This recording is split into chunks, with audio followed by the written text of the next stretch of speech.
Jocelyn Doss. I'm from Greenwood, Missouri, and I am a screenwriter based in Los Angeles. I'm Zane Hauk. I moved to Los Angeles 6 years ago to expand my production company. My name is Colin Russell. I'm an electronic composer and sound designer based in Southern California. I'm RJ Kelly, drummer, music director, producer, composer, arranger.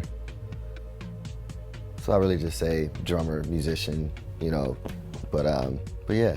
Getting a chance to go to Summit Tech was amazing for me. I knew what I wanted to do and I was looking for any opportunity to get a chance to work on films all day. By the time I was able to take the classes, I already knew that that's what I wanted to do. And it was a matter of getting a chance to get that experience, learning new techniques, and getting to collaborate with other people from other schools. In early high school, I was always interested in kind of doing like rock band kind of recording, like more music production.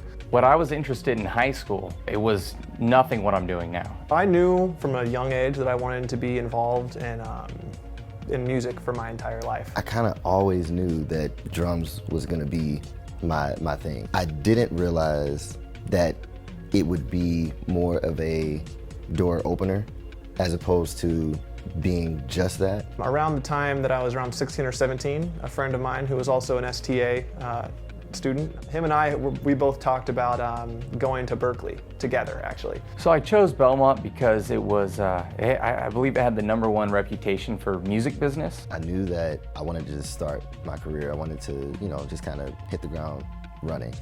I'm just gonna have to just move and like just put myself in these situations, and if I fail, cool, but maybe I won't. It's not all about just going to a university or a college with a big name. It's also about just like your passion and pursuing it yourself on your own free time. It doesn't have to be a big name school though. You can also go to like a state school and get your legs there, or even go to community college. Just as long as you're still working and networking with other people, you can get where you need to go. It's not always going to be the same route for every person. Going to Berklee was the single most important thing that I've done. I think it really set my life up for, you know, the path that I really wanted to take. It was a hard road to get there. I applied as a pianist, which I'd only been studying piano for a couple years, and I did not get in. The way that Berklee works is if you don't get accepted, you have to wait a year to reapply. So I actually tried to get into UCM as a pianist, and then also didn't get in because I wasn't classically trained. So I actually ended up getting accepted to UCM as a vocalist, and I spent a year there. And then after kind of using that year to kind of get my ear training and harmony skills up to par, and really just practicing, you know, again, 4 hours a day on voice, I then was able to apply at Berklee again, but I applied this time as a vocalist. So my advice to someone getting into creative production, I would first find the opportunity, and I would take that opportunity as if it was a paid gig, and then over-deliver on that. That's what I did. You know, I did a lot of work for free for, you know, planners in the industry, and then I wanted to over-deliver on it, so I would be remembered in some way, and they would think of me during other opportunities, and that would be my biggest advice. You have to know that it's gonna come with ups and downs. Like, you can never take the good without the bad.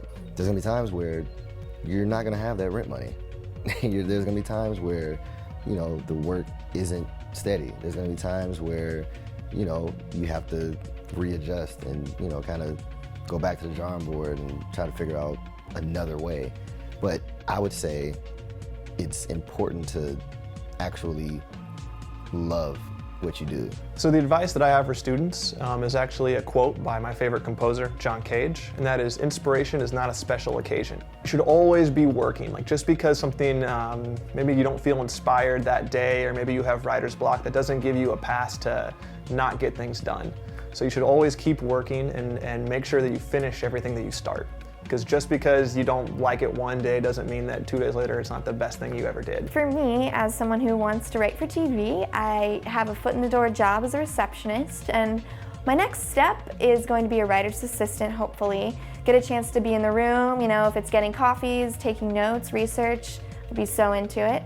So that's hopefully the next step, and then after that I'd possibly get a chance to submit my own work and become a staff writer on that show, or a show somewhere else. That's probably one of the biggest things that I could tell someone is to actually love what you do, so that when times get hard, you're able to be like, it's hard, but I love it. I'm still into it.